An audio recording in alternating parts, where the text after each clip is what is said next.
근데 어떻게 한 명만 탈모가 생길 수 있냐? 뭐 이런 얘기들. 거의 나이가 들어서 7, 80대 됐을 때의 탈모 패턴을 보면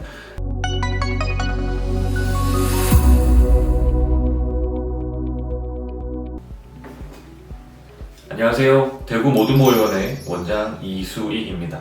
오늘은 되게 신기한 자료를 갖고 왔는데 일란성 쌍둥이에 대한 이야기입니다. 일란성 쌍둥이면 유전자적으로는 완전 똑같잖아요. 그러니까 엄마 뱃속에서 수정란 하나였다가 이렇게 갈라진 거기 때문에 유전적으로는 완전 동일합니다. 근데 어떻게 한 명만 탈모가 생길 수 있냐? 뭐 이런 얘기들. 뭐 유명한 한의원에서도 광고로 소재로도 많이 쓰기도 해요. 일란성 쌍둥이는 유전적으로 거의 동일하기 때문에 탈모 유전자도 거의 동일해요. 그렇기 때문에 뭐 나이가 엄청 많이 들거나 했을 때는 탈모 패턴이 거의 동일하게 나타납니다. 근데 다만 언제 나타나느냐 뭐 이런 것들이 생활 습관과 이런 것들에 따라서 굉장히 다르거든요. 예를 들어서 일란성 쌍둥이인데 두 명인데 한 명은 미국으로 입양이 됐고 한 명은 한국에 있었다.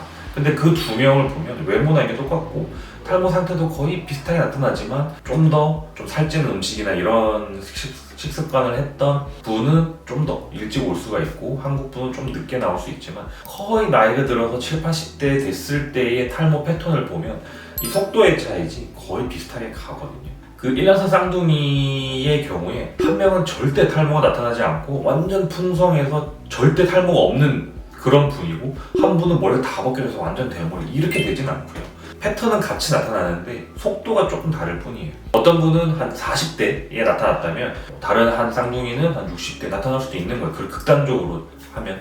근데 마지막에 한 80대 되셨을 때의 최종 결과를 보면 거의 비슷하게 나타나는 그런 걸 볼 수 있어요. 만약에 이런 분들의 차이가 어떤 거냐라고 한다면은 여러 가지가 있을 수 있겠죠. 한 분은 약을 잘 드셨다라든지 뭐 약 아니면 생활 습관 그리고 머리 감는 이런 것들 있을 수 있고요.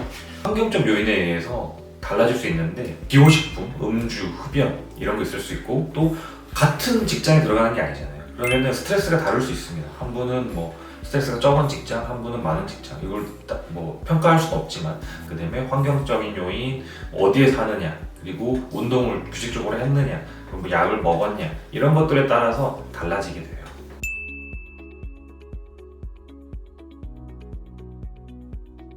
이식을 할 수는 있어요. 유전자가 똑같다 해서 완전히 똑같은 사람은 아니에요. 중간중간에 막 여러 가지 발생하는 과정에서 조금씩 다르거든요. 우리가 간 이식이나 이런 거 할 때 일란 쌍둥이의 간은 일부를 여기 줬다 했을 때는 나 그럼 아무것도 안 해도 돼? 이건 아니고 면역 억제제를 투여를 해야 돼요. 어느 정도는 면역을 억제시켜 줄 필요가 있고 다른 사람한테 받는 것보다는 면역 거부 반응이 좀 덜하겠죠. 그러면 머리카락도 이식이 가능해요. 근데 면역 억제제를 투여는 당연히 해야 될 겁니다.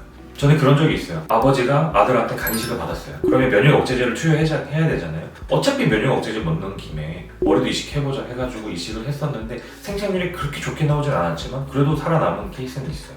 어쨌거나 외부 물질이기 때문에 면역 억제제가 조금 줄어들고 하면 면역 거부 반응이 일어나서 머리카락은 다시 모낭은 사라질 수 있거든요. 간 이식 이런 특수한 케이스 말고 진짜 모발 이식을 위해서 면역 억제제를 먹는다? 조금 면역 억제제가 뭐냐면 우리 몸의 면역을 떨어뜨리는 거예요. 그러면 감기만 걸려도 폐렴으로 갈 수 있거든요. 이렇게 불이익을 안고서라도 모발 이식을 난 다른 사람 머리카락을 이식 받아야겠다. 그런 분은 없지 않을까.